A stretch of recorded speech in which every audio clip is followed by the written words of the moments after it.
Boa tarde a todos. Hoje nós vamos começar a fazer um estudo sobre este livro aqui.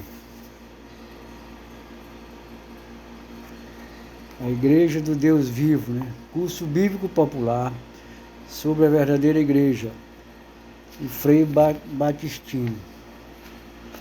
Então nós vamos trabalhar esses estudos, são estudos pequenos. Vamos fazer aqui à medida do possível. Não vamos fazer um vídeo longo para não ficar muito difícil de olhar. A introdução diz assim: por que este livro? Este livro não é um trabalho de apologética. Também não tem a finalidade de confundir os não católicos. Enfim, não tem a finalidade de enaltecer as glórias e as virtudes da religião católica, pois sabemos que defeitos e qualidades existem em qualquer instituição, em qualquer organização, como também em qualquer indivíduo, seja ele de qualquer raça, cor, religião ou posição social. E a finalidade deste livro, desse estudo, nós vamos fazer. Nós católicos acreditamos na unidade, na universalidade da Igreja de Cristo, e rezamos e trabalhamos para que, conforme o desejo do divino fundador da Igreja, haja um só rebanho e um só pastor, João 10,16. Isso, sobretudo, depois do Concílio Vaticano II e depois do exemplo do Santo Padre João 23, que nos ensinou com muita sabedoria que é preciso olhar aquilo que nos une e não aquilo que nos separa. Tudo isso é verdade e nós aceitamos. Há um fato, porém, que nos entristece muito e que todo católico e agente pastoral não pode deixar de lado, como a secundária importância, é que, no meio do nosso povo, há muitos irmãos separados, que espalham de casa em casa, às vezes invadindo mesmo muitas dúvidas e muitas falsidades, e com tal insistência que conseguem às vezes afastar da religião cristão não muito bem preparados. Com certos irmãos separados, é simplesmente impossível iniciar um diálogo sério, fraterno e construtivo. O que interessa a eles é só ganhar um novo adébito. E para conseguir o intento, recorrem muitas vezes a astúcias e inventam mentiras. Este modo de agir é muito alastrado. Os nossos bispos reunidos em Puebla notaram bem este fato.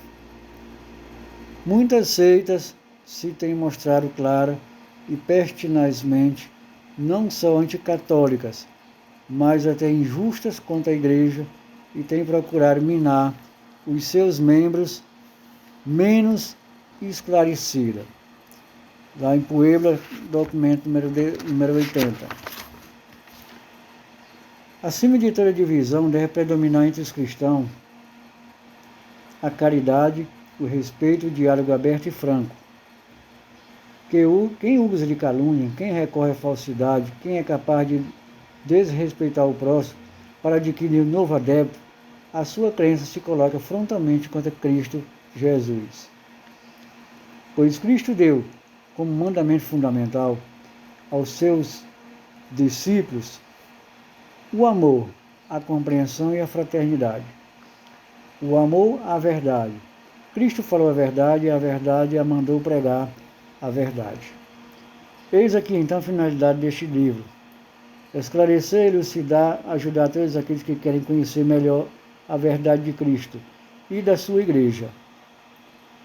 E, sobretudo, este livro tem a finalidade de ajudar os católicos a conhecer melhor a sua Igreja.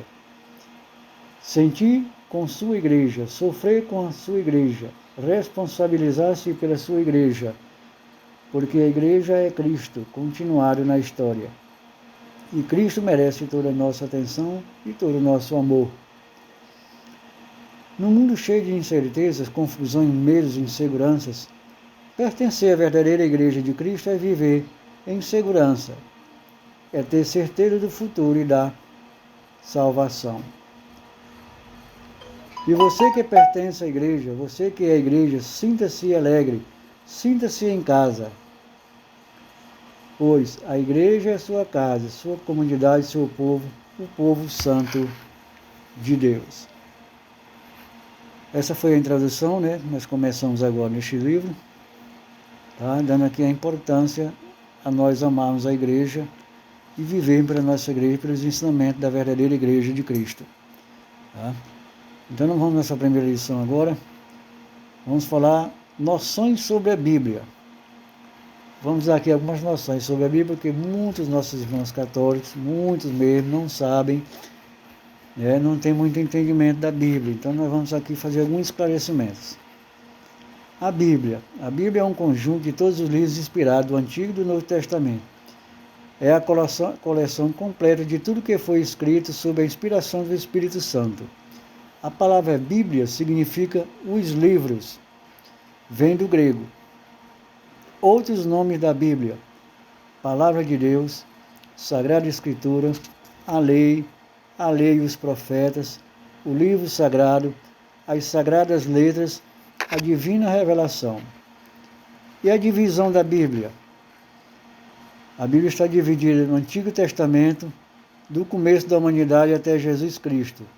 Contém 46 livros que tratam da história da humanidade e da doutrina do povo de Deus. O Novo Testamento contém 27 livros que narram a vida e os ensinamentos de Jesus e dos apóstolos, e a história dos primeiros 60 anos da Igreja. A palavra testamento significa pacto, contrato, aliança. Antigo Testamento significa antiga aliança de Deus com a humanidade por meio de Abraão e Moisés. Novo Testamento significa nova aliança de Deus com a humanidade, feito por Jesus Cristo. Línguas e traduções da Bíblia. Língua da Bíblia: hebraico para quase todo o Antigo Testamento, grega para quase todo o Novo Testamento.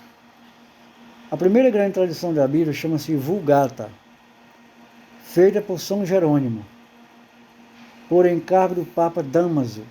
São Jerônimo terminou seu trabalho no ano 384. A Vulgata chegou a ser o uso universal. Atualmente, a Bíblia é traduzida em todas as línguas mais conhecidas. É o livro mais conhecido, mais lido e mais meditado. Nele, todo ser humano encontra resposta para todos os seus problemas, do presente, do passado e do futuro. A Bíblia é o livro da vida. Inspiração. Todos os livros da Bíblia são inspirados por Deus. Os escritos da Bíblia foram muitos, às vezes, com intervalo de centenas de anos, de um para o outro. Porém, em todos eles, era Deus que o inspirava e escreve somente e exclusivamente o que ele queria. Quem escrevia com a caneta era o autor humano, mas quem colocava as ideias na cabeça do autor era Deus. A inspiração se define assim: um influxo sobrenatural sobre o autor humano para escrever tudo o que Deus quer. Toda a Escritura é inspirada por Deus. 2 Timóteo 3,16. Divisão da Bíblia em capítulos e versículos. Divisão em capítulos, feito pelo cardeal Estevão Langton, em 1228. Divisão em versículos, feita pelo frade Santo Pagínino, 1528. A Bíblia toda contém 76 livros, 1.333 capítulos e 35.700 versículos. Maiores escritores da Bíblia, do Antigo Testamento: Moisés, Davi e Esdras. Do Novo Testamento: os evangelistas Mateus, Marcos, Lucas e João, e os apóstolos e o apóstolo Paulo. A Bíblia, a palavra de Deus, é o livro da vida. Você tem a Bíblia em casa? Para refletir e responder: por que todos têm que ter uma Bíblia? Qual o papel do Divino Espírito Santo sobre os escritores da Bíblia? Segunda lição: unidade da Bíblia. Apesar dos diversos livros, dos muitos autores humanos e da distância do tempo entre eles, há na Bíblia uma maravilhosa unidade. Essa unidade consiste nisso: no Antigo Testamento é anunciado o Messias, o Filho de Deus que deveria vir salvar a humanidade. No Novo Testamento é narrada a história e a doutrina do Salvador e de sua igreja nascente. Como chegou até nós a Bíblia? Antigamente, antes da invenção da imprensa, se escrevia em tijolos, papiros e pergaminhos. Papiro tirado de uma planta especial chamada papyrus. Cortando-se os filamentos do tronco, saía como que uma folha larga e comprida, que era enrolada e se podia escrever de um lado. Pergaminho, pele de animal, ovelhas e cordeiros, devidamente preparado, na qual se podia escrever. Chama-se assim porque esse método foi inventado na cidade de Pérgamo, antiga capital da Mícia. A Igreja Católica conservou e difundiu a Bíblia.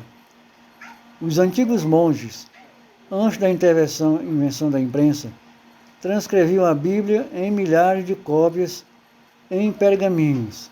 Assim, a Bíblia chegou até nós intacta, completa, sem adulteração.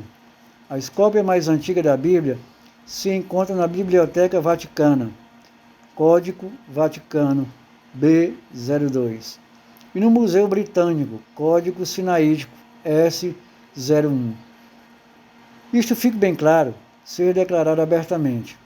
A Bíblia, Palavra de Deus, chegou até nós única e exclusivamente por meio da Igreja Católica. Bíblia Católica é a Bíblia completa, toda a Palavra de Deus autêntica, conservada, guardada e defendida com o maior cuidado e respeito. Bíblia Protestante é a Bíblia Católica incompleta. De fato, Martinho Lutero, ex-religioso agostiniano, aceitou os livros da Bíblia como inspirados, só os que interessavam a sua teoria, e fez uma tradução em alemão. Esta é a Bíblia Protestante, uma Bíblia incompleta. Os protestantes, sem saber, aceitam a autoridade da Igreja Católica em relação à Bíblia. Os fatos: depois da morte do último apóstolo, até o ano 381, Concílio de Constantinopla, havia muitos livros adulterados que passavam como se fossem inspirados, mas não eram. Foi o Papa Dámaso que, em 381, assistido pelo Divino Espírito Santo, definiu que os livros inspirados do Novo Testamento são só os que nós conhecemos e aceitamos. E os nossos irmãos protestantes aceitam também. Vamos passar agora para a terceira lição.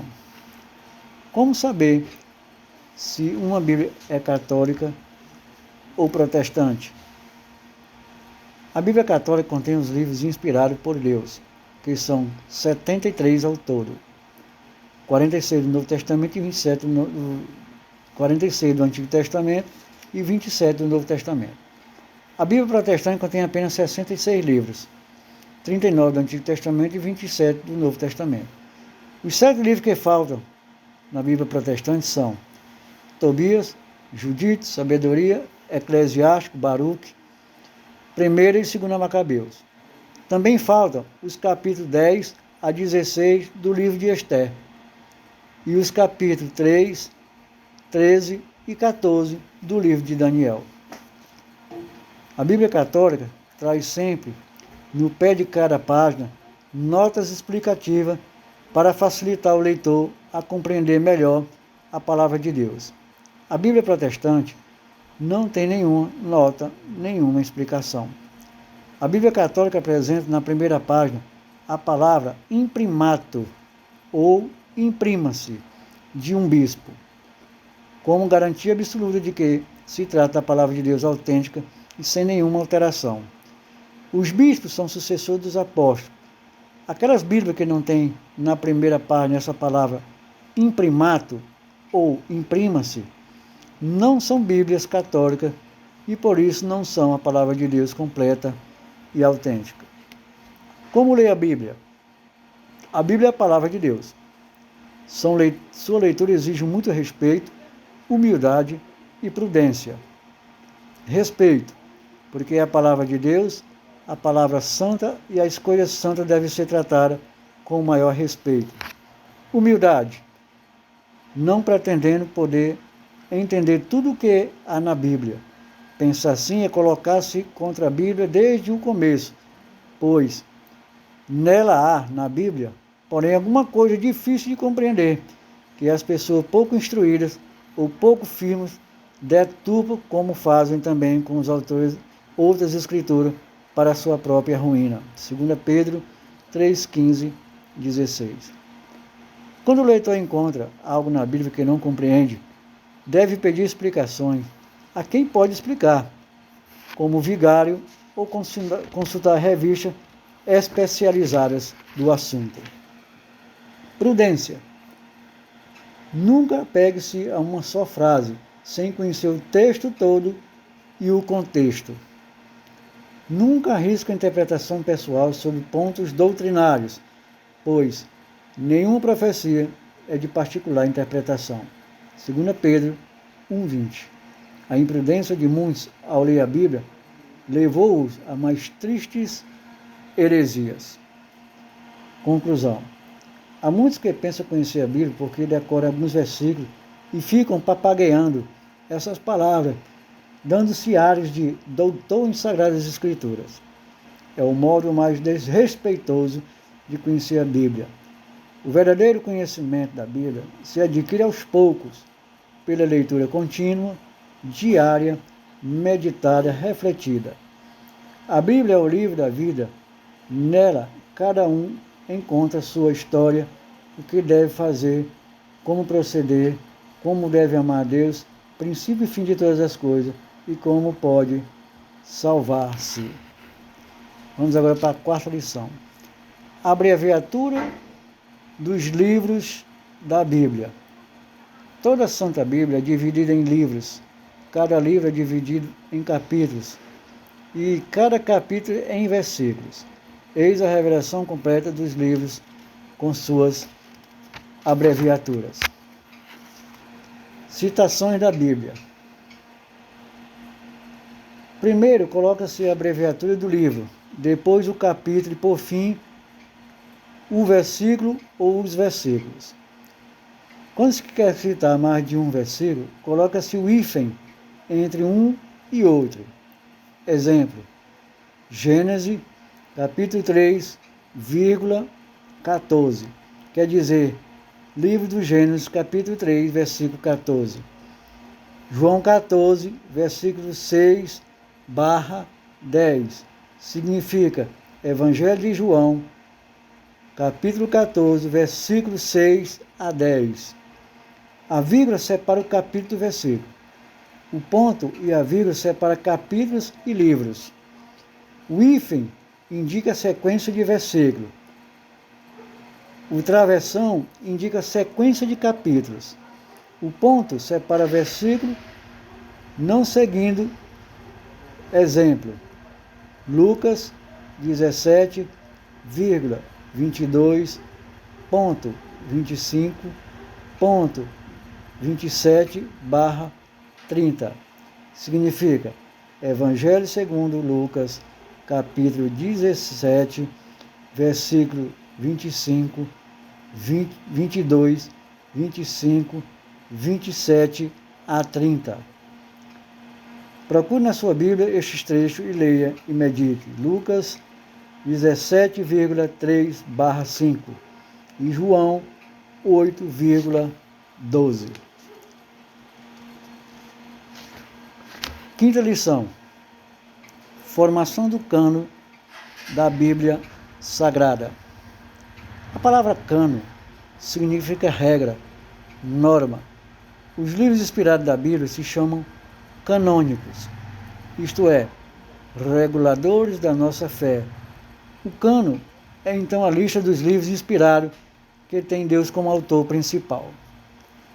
Como nasceu o cano da Bíblia?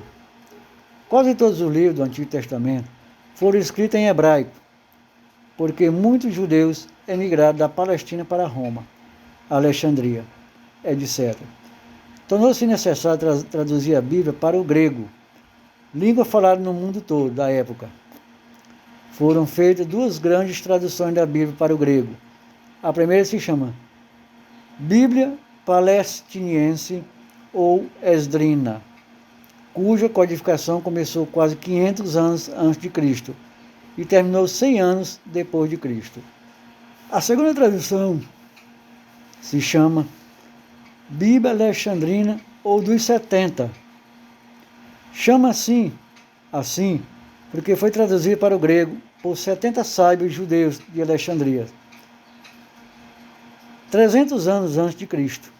Acontece que a Bíblia Alexandrina ou dos 70 contém alguns livros a mais do que a Bíblia Palestiniense ou Esdrina.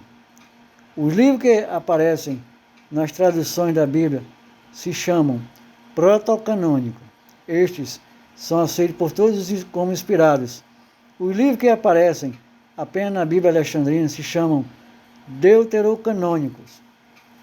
São eles: Tobias, Judite, Sabedoria, Eclesiastes, Baruque, 1 Macabeus, 2 Macabeus, e também alguns capítulos do livro de Esté e do livro de Daniel.